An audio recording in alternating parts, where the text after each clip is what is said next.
1200 دنوں میں بنایا جانے والا ٹائٹینک صرف 2 ہی گھنٹوں میں کیوں ڈوب گیا؟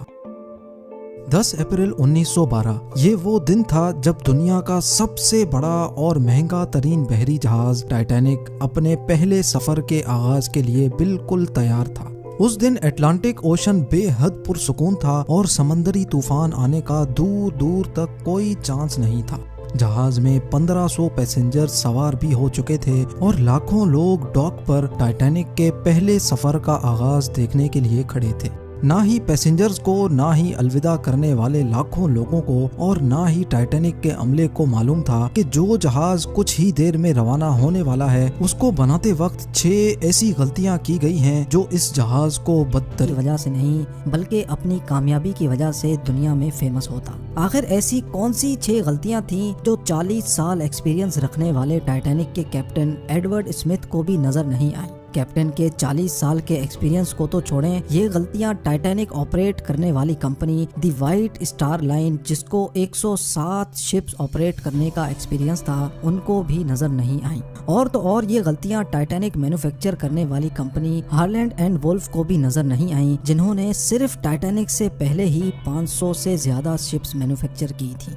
ٹائٹینک کی کنسٹرکشن 1907 میں شروع ہوئی تھی اور تقریباً 3 سال کا وقت اور 2000 ورکرز کی محنت کے بعد جہاز کو تیار کر لیا گیا۔ اب جہاز پوری طرح سے تیار ہو چکا تھا، لیکن اس کو ٹیسٹ کرنے کا فیز ابھی باقی تھا۔ ٹائٹینک بنانے والوں کا اس پر بھروسہ تب مزید بڑھ گیا جب ٹائٹینک نے اپنا پہلا ٹیسٹ رن کامیابی سے پار کر لیا تھا۔ ٹیسٹ پاس کرتے ہی پوری دنیا میں مختلف اخبارات میں اس کی مارکیٹنگ کی گئی، جس کی ہیڈنگ تھی انسنکیبل ٹائٹینک، یعنی کبھی نہ ڈوبنے والا جہاز بنا لیا گیا ہے۔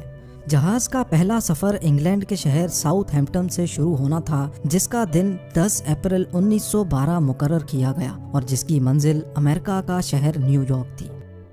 ٹائٹینک کے اکنامی پورشن میں سفر کرنے کی قیمت $30 جبکہ فرسٹ کلاس میں سفر کرنے کی $150 تھی، جو آج کے دور میں 3,40,000 روپے بنتے ہیں۔ اس مارکیٹنگ کے نتیجے میں یکا یک ساری ٹکٹس بک کر لی گئیں اور آخرکار وہ دن آ ہی گیا جب ٹائٹینک اپنے پہلے سفر کا آغاز کرنے والی تھی۔ مسٹیک نمبر 1، دوپہر کو ٹھیک 12 بجے ٹائٹینک نے اپنے پہلے سفر کا آغاز کر دیا اور ساتھ ہی ٹائٹینک کی غلطیاں سامنے آنا شروع ہو گئیں۔ کیپٹن اسمتھ کو مالکان کی طرف سے ڈیڈ لائن مل چکی تھی کہ کسی بھی صورت میں 17 اپریل تک، یعنی صرف 7 ہی دنوں میں نیو یارک پہنچنا ہے۔ اسی وجہ سے کیپٹن نے جہاز کی رفتار شروع سے ہی بہت تیز رکھی تھی اور یہی تھی ٹائٹینک کی سب سے پہلی غلطی۔ کیپٹن اسمتھ کو مالکان کی دی گئی انسٹرکشنز اور پریشر کی وجہ سے نیو یارک جلد سے جلد پہنچنا تھا، کیونکہ یہ ٹائٹینک کا پہلا سفر تھا اور اگر وہ نیو یارک ٹائم سے نہ پہنچتے تو ٹائٹینک کی ریپوٹیشن کو کافی نقصان ہوتا۔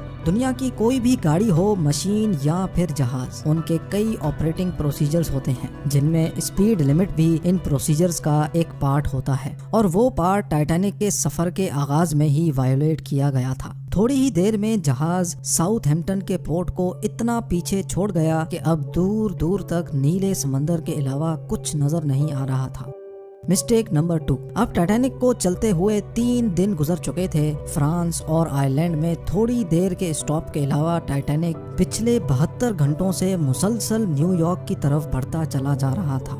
یہ 14 اپریل 1912 کی شام تھی۔ سمندر پر ہر طرف خاموشی اور دھند چھائی ہوئی تھی، جس کی وجہ سے ویزیبلٹی بھی کافی کم ہو چکی تھی۔ اسی رات ایک اور بحری جہاز جو کہ ٹائٹینک سے کچھ گھنٹے ہی آگے تھا، اس کے کیپٹن نے وائرلیس پر ٹائٹینک کو سمندر پر تیرتی ہوئی چٹانیں یعنی آئس برگز کے بارے میں وارننگ دی تھی۔ ایکسپرٹس کا ماننا ہے کہ یہ وارننگ کم سے کم بھی 6 بار دی گئی تھی، لیکن وائرلیس آپریٹرز کی کوتاہی کی وجہ سے انتہائی امپورٹنٹ وارننگز ان سے مس ہو گئی۔ ان کے لیے شاید یہ نارمل بات تھی، لیکن یہی تھی ٹائٹینک کے عملے کی دوسری غلطی، کیونکہ ٹائٹینک اپنے طرز کا پہلا لگژری جہاز تھا اور اس میں کئی VIPs بھی موجود تھے۔ اسی وجہ سے زیادہ تر ٹائٹینک کا عملہ فرسٹ کلاس پیسنجرز کی خدمت میں مصروف تھا۔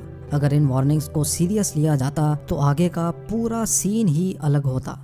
مسٹیک نمبر 3، جہاز کی اسپیڈ بھی زیادہ تھی اور ان سے ایک بہت امپورٹنٹ وارننگ بھی مس ہو چکی تھی۔ ٹائٹینک اب تیزی سے انتہائی بے خوف انداز میں آئس برگ کی رینج میں بڑھتا چلا جا رہا تھا، لیکن ابھی بھی ٹائٹینک کو حادثے سے بچایا جا سکتا تھا کیونکہ جہاز کے پہرے دار الرٹ تھے جو کسی بھی آئس برگ کی اطلاع دور سے دیکھنے پر ہی کیپٹن کو دینے کے لیے ریڈی تھے۔ لیکن دور سے دیکھنے کے لیے ان کے پاس ایک چیز موجود ہی نہیں تھی اور وہ چیز تھی دوربین۔ جی ہاں، پہرے دار الرٹ تو تھے لیکن وہ آئس برگ کو دوربین نہ ہونے کی وجہ سے دور سے نہیں دیکھ سکے، اور یہی تھی ٹائٹینک کی تیسری غلطی۔ آئس برگ کی خبر کیپٹن اسمتھ کو اس وقت ہوئی جب جہاز کے پہرے داروں نے خبر دی کہ جہاز کے بالکل سامنے ایک فٹ بال فیلڈ کی سائز جتنا آئس برگ ہے، لیکن اب بہت دیر ہو چکی تھی کیونکہ آئس برگ انتہائی قریب آ چکا تھا۔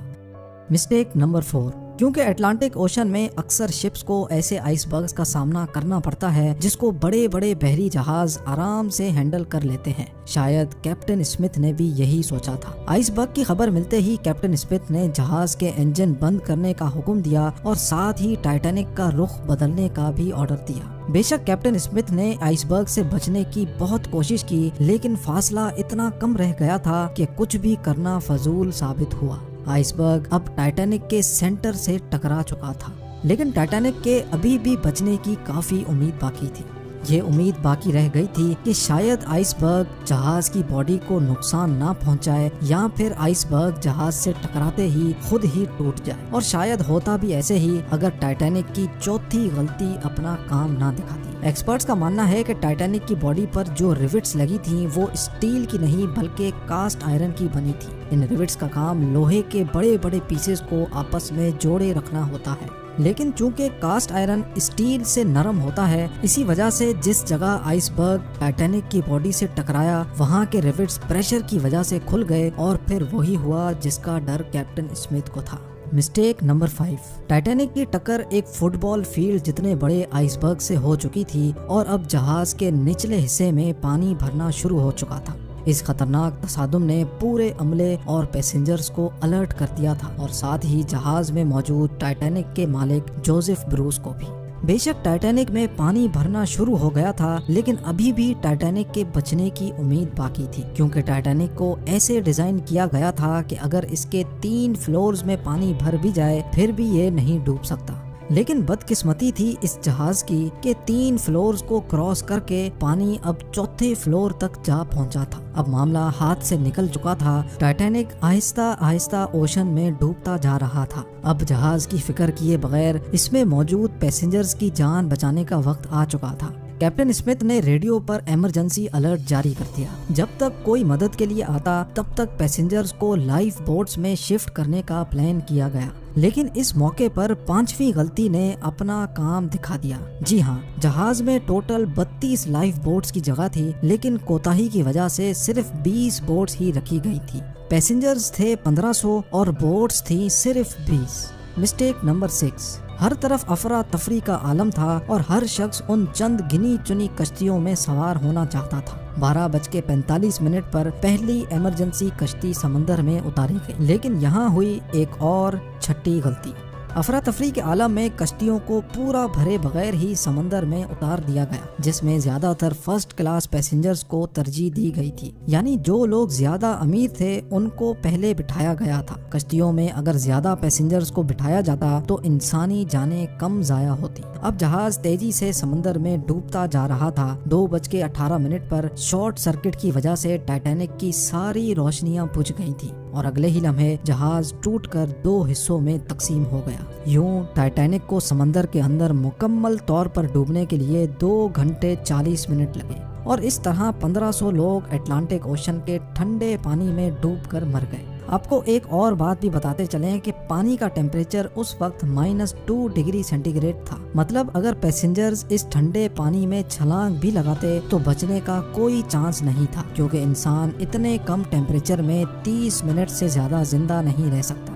کہا جاتا ہے کہ مرنے والوں کی تعداد 1500 سے بھی کافی زیادہ تھی، کیونکہ جن لوگوں کی جہاز کے عملے سے جان پہچان تھی ان میں سے کافی لوگ جہاز پر بغیر ٹکٹ سوار ہوئے تھے۔